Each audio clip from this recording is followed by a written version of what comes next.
She reached over without saying a word and turned down the volume. The TV had been blaring all evening, news anchors arguing, breaking headlines flashing red, the noise filling every corner of the living room. He didn't even look up when she grabbed the remote. But when the sound faded into a soft hum, she leaned closer and whispered, "Now you can focus on me." That whisper changed everything. Before we begin, if stories like this move you and remind you of the good in people, make sure you subscribe, like, and share your thoughts in the comments. Here on your channel name, we tell real, heartfelt stories about kindness, second chances, and the quiet moments that change lives. Now let's get into today's story. Mark Reynolds hadn't always been this distant. At 42, he had built a decent life in Columbus, Ohio. A modest brick house in a quiet neighborhood. A steady job as a project manager for a construction company. A wife who still set a plate for him every night, even when dinner went cold. But somewhere between deadlines, layoffs, and endless headlines about everything going wrong in the world, Mark had started to disappear. He didn't leave physically. He still sat on the same couch every evening. He still wore his steel-toe boots through the front door and dropped his keys in the same ceramic bowl by the entryway. But mentally, emotionally, he was somewhere else. The news was always on. If it wasn't the news, it was sports commentary. If it wasn't sports, it was political debates. Noise. Constant noise. It filled the silence he didn't want to face. Emily noticed the change long before Mark did. She saw it in the way he answered with one-word responses. In the way his eyes stayed glued to the screen even when she told him about her day at the elementary school where she taught 3rd grade. In the way he sighed more and laughed less. One evening, she stood in the kitchen doorway watching him. The TV was flashing images of another storm, another crisis, another argument. Mark's jaw was tight. His shoulders were tense.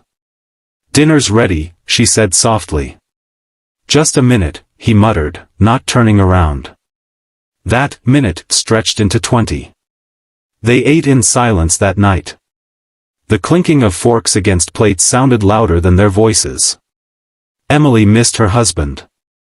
Not the man sitting 3 feet away, but the one who used to tell terrible dad jokes, who used to dance with her in the kitchen, who used to ask her about her students by name. She wasn't angry. She was worried. A week later, she tried again.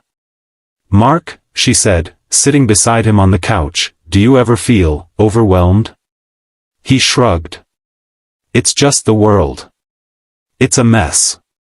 She nodded slowly. "I know. But you don't have to carry all of it." He didn't respond. The news anchor's voice rose, dramatic and urgent. Mark leaned forward, elbows on his knees.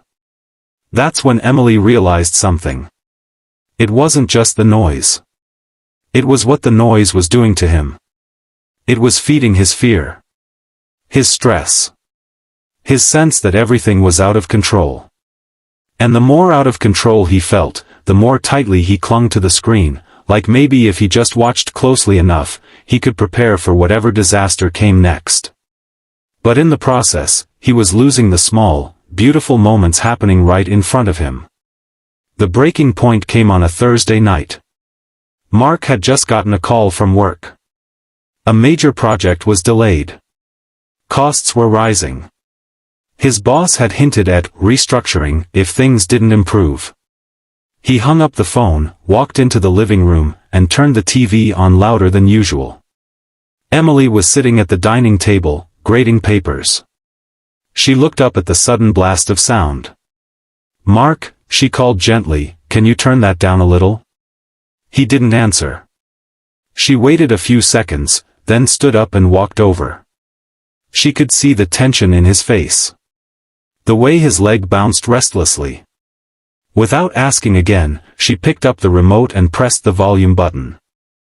The room grew quiet. Mark turned to her, irritation flashing in his eyes. "Hey, I was watching that."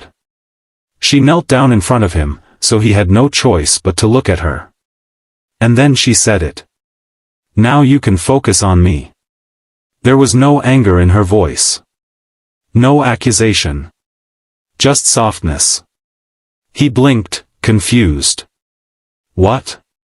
You've been watching everything that's going wrong out there, she said quietly. But you haven't been looking at what's still right here. Her eyes shimmered, but she didn't cry.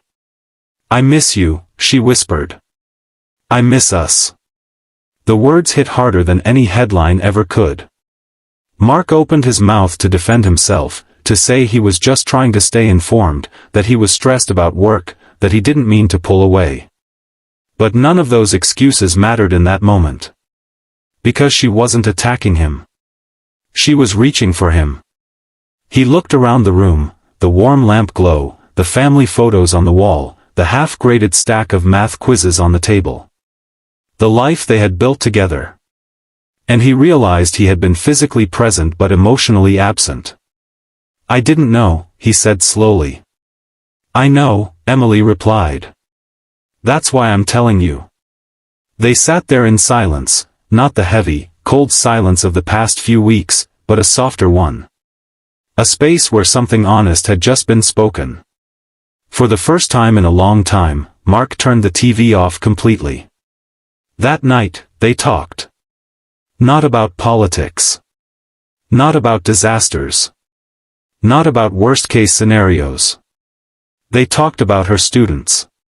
About the little boy who finally learned how to read full sentences. About the girl who brought her teacher a dandelion like it was the rarest flower in the world. They talked about Mark's fears at work. About the pressure he felt to provide, to protect, to always be strong. Emily listened without interrupting. Without trying to fix anything. And that simple act, listening, began to loosen the knot in Mark's chest. Over the next few weeks, they made small changes. No TV during dinner. One night a week with no screens at all. Walks around the neighborhood after sunset, where the air felt cooler and conversations felt easier. At first, it was uncomfortable for Mark. The silence felt strange. He'd reach for his phone without thinking. But slowly, he started noticing things he had missed. The way Emily's face lit up when she talked about her classroom.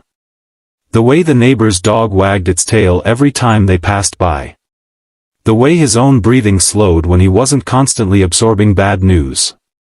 One Saturday morning, Emily found him sitting at the kitchen table, not with the remote in his hand, but with a cup of coffee, staring out the window. "What are you thinking about?" she asked. He smiled faintly. "Just, how loud everything was. And how I didn't even realize it." She squeezed his shoulder. He reached for her hand. "I'm sorry," he said. "For what?" "For tuning you out." She shook her head. "You're here now. That's what matters. Kindness isn't always grand gestures. It's not always heroic acts that make headlines. Sometimes, it's turning down the volume. Sometimes, it's kneeling in front of someone you love and asking them to look at you." Emily could have yelled. She could have complained. She could have withdrawn the way Mark had. Instead, she chose a softer path. She chose to whisper. And that whisper reminded Mark of something powerful, that connection doesn't compete with noise, it requires intention. Months later, Mark's job situation stabilized. The project recovered. The layoffs never came. But even if they had, something more important had already shifted. The TV still turned on sometimes. They still watched football games and the occasional evening news. But it no longer controlled the room. Because now, when the volume crept too high, literally or emotionally, one of them would reach for the remote. And sometimes, with a playful smile, Emily would lean in and say, "Hey. Focus on me." And Mark would. In a world that feels louder than ever, kindness might look like lowering the noise. It might look like choosing conversation over commentary. It might look like reminding someone that they are more important than whatever is flashing across a screen. So tonight, maybe ask yourself, what's filling your room? What's stealing your attention? And who might be waiting quietly for you to look up? If this story touched your heart, share it with someone who needs a reminder to turn down the volume and turn toward love. Because sometimes, the most powerful act of kindness is simply helping someone focus on what truly matters.